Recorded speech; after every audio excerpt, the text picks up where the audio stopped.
ಚೆನ್ನಾಗಿ ಹಾಳಾಗೋಗ್ಲಿ. ಈಗೇನಿದು ಬ್ರಹ್ಮಾಂಡ ಭ್ರಷ್ಟಾಚಾರ, ಏನಿದು ಭ್ರಷ್ಟಾಚಾರ ನಿಮ್ದು? ಏನು ಉತ್ತರ ಹೇಳ್ತೀರಿ ಇದಕ್ಕೆ?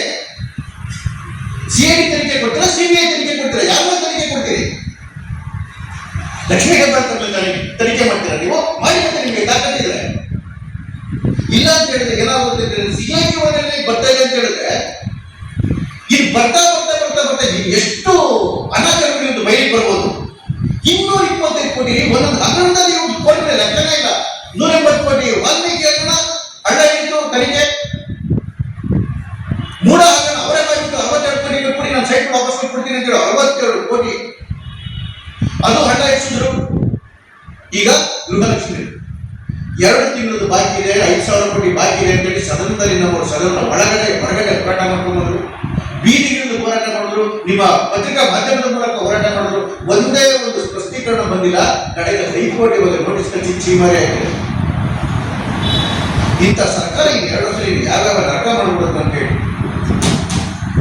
ಇಡೀ ರಾಜ್ಯಗಳೊಳಗೆ ಲಾಲೆಸ್ನೆಸ್ ಆಗೋಗಿದೆ. ಭಯೋತ್ಪಾದಕರು ಎಲ್ಲರಿಂದ ನೋಡ್ಕೊಂಡು ಕರ್ನಾಟಕ ಸೇರ್ಕೊಂತ ಇದ್ದಾರೆ. ಪಾಕಿಸ್ತಾನದ ಲಿಂಕ್ ಇರ್ತಕ್ಕಂಥ, ಆಲ್ಖೈದಾ ಲಿಂಕ್ ಇರ್ತಕ್ಕಂತಹ ಭಯೋತ್ಪಾದಕರು ನಮ್ಮಲ್ಲಿ ತುಮಕೂರು ಮತ್ತೆ ಹಾವೇರಿಯಲ್ಲಿ ಸಿಗಾಕೊಂತ ಇದ್ದಾರೆ. ಈ ಒಬ್ಬ ಲಜ್ಜೆಗೆಟ್ಟ ಗೃಹ ಸಚಿವರಿಗೆ ಯಾವ್ದು ಜ್ಞಾನವೇ ಇಲ್ಲ. ಅವ್ರಿಗೆ ಬರೀ ಕೆಲಸಕ್ಕೆ ಬಾಧ್ಯ ಇರ್ತಕ್ಕಂಥ ವಿಷಯ, ಗೃಹ ಸಚಿವರಿಗೆ ಕೆಲಸಕ್ಕೆ ಬಾಧ್ಯ ಇರ್ತಕ್ಕಂಥ ವಿಚಾರಗಳಲ್ಲಿ ಟೈಮ್ ಪಾಸ್ ಮಾಡಿಕೊಂಡು ಎಲ್ಲರಿಗೂ ನಾಲ್ಕೇ ದಿನಪೂರ ಮಾತಾಡ್ಕೊಂಡು ಹೋಗ್ತಾ ಇದ್ರೆ ಕರ್ನಾಟಕದ ಕಥೆ ಏನ್ರಿ ಆಗ್ಬೇಕು? ಏನಾಗ್ಬೇಕು ಕರ್ನಾಟಕದ ಕಥೆ? ಪ್ರಶ್ನೆ ಕೇಳಬೇಕು ಅಂತ ಹೇಳಿದ್ರೆ ಯಾವ್ದು ಲೀಗಲ್ ಪಾಯಿಂಟ್ ಇಟ್ಟು ಪ್ರಶ್ನೆ ಕೇಳಿ. ಪ್ರಶ್ನೆ ಕೇಳಿದ್ರೆ ಸುಭಿಕ್ಷೆ ಆಲ್ವಾ ಇದು? 150 ಕೋಟಿ 200 ಕೋಟಿ 300 ಕೋಟಿ ಡ್ರಗ್ ಫ್ಯಾಕ್ಟರಿಗಳು ನಡೀತಾ ಇದ್ದಾವೆ. ಅದು ಪೊಲೀಸ್ ಸ್ಟೇಷನ್ 150 ಮೀಟರ್ ಒಳಗಡೆ.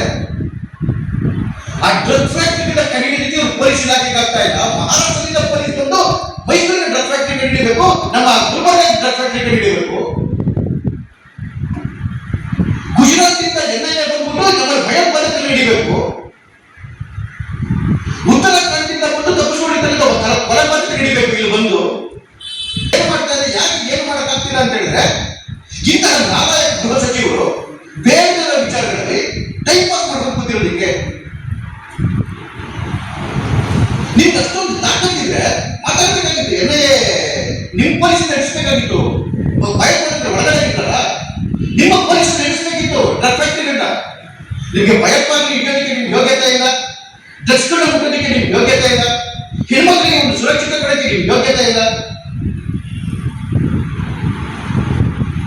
ಮೈಕ್ ಸಿಕ್ಕಿದ್ರೆ ಸಾಕು, ಬೇಡದ ವಿಚಾರಗಳಲ್ಲಿ, ಸಂಬಂಧ ಇರುವ ವಿಚಾರಗಳಲ್ಲಿ, ಅವಶ್ಯಕತೆ ಇರುವ ವಿಚಾರಗಳಲ್ಲಿ ಎಲ್ಲವೂ ಲೀಗಲ್ ಆಗಿ ಸರಿ ಇರ್ತಕ್ಕಂಥ ನಿಮ್ಮಪ್ಪ, ನಿಮ್ಮ ತಾತ, ನಿಮ್ಮ ಮುತ್ತಾತ ಎಲ್ಲ ನೋಡಿ ಬಿಟ್ಟು ಎಲ್ಲವೂ ಸರಿ ಇರ್ತಕ್ಕಂಥ ವಿಚಾರಗಳಲ್ಲಿ ಮುಗಿಸ್ಕೊಂಡು ಕಾಲಹರಣ ಮಾಡೋದು.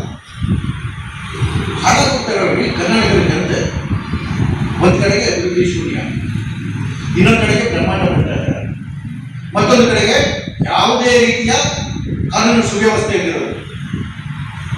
ಈ ಇದಕ್ಕೋಸ್ಕರ ಕರ್ನಾಟಕ ಜನತೆಯನ್ನ ಆಯ್ಕೆ ಮಾಡಬೇಕಾಗಿಲ್ಲ ಬಂಧುಗಳೇ. ಹಾಗಾಗಿ ತಮ್ಮ ಮುಖಾಂತರ ನಾನು ಕಳಕಳಿಯಿಂದ ಪ್ರಾರ್ಥನೆ ಮಾಡ್ತೇನೆ, ಡಿ ಕೆ ಶಿವಕುಮಾರ್ ಅವರೇ, 2 ವರ್ಷ ಸಮಯ ಇದೆ ನಿಮಗೆ. ನಾಲಾಯಕರನ್ನು ಸಚಿವ ಸ್ಥಾನದಲ್ಲಿ ಕೂರಿಸ್ಕೋಬೇಡಿ. ಯಾವುದೋ ಒತ್ತಡಕ್ಕೋ, ಯಾವುದೋ ಇನ್ಫ್ಲೂಯೆನ್ಸ್ಗೋ, ಯಾವುದೋ ಲೆಟರ್ ಕಾರಣಕ್ಕೋಸ್ಕರನೋ ನಾಲಾಯಕರನ್ನ ನಿಮ್ಮ ಮಿನಿಸ್ಟ್ರಿ ಒಳಗಡೆ ಕೂರಿಸ್ಕೋಬೇಡಿ. ಭ್ರಷ್ಟಾಚಾರಿಗಳನ್ನ, ಲೂಟಿಕೋರನ್ನ ನಿಮ್ಮ ಮಿನಿಸ್ಟ್ರಿ ಒಳಗಡೆ ಕೂರಿಸ್ಕೋಬೇಡಿ. ನೀವು ಸರಿದಾರಿಗೆ ಬನ್ನಿ. ಆಗಿರ್ತಕ್ಕಂಥ 3 ವರ್ಷದಲ್ಲಿ ಆಗಿರ್ತಕ್ಕಂಥ ತಪ್ಪುಗಳನ್ನ ಅದಕ್ಕೆ ಸಿಬಿಐ ತನಿಖೆಗೆ ಒಪ್ಪಿಸಿ ಅಟ್ಲೀಸ್ಟ್ ಈ 2 ವರ್ಷನಲ್ಲೂ ನಿಮಗೆ ಜನತೆ ಕೊಟ್ಟಿರ್ತಕ್ಕಂಥ ಆಶೀರ್ವಾದಕ್ಕೆ ತಕ್ಕನಾಗಿ ಕೆಲಸ ಮಾಡಿ.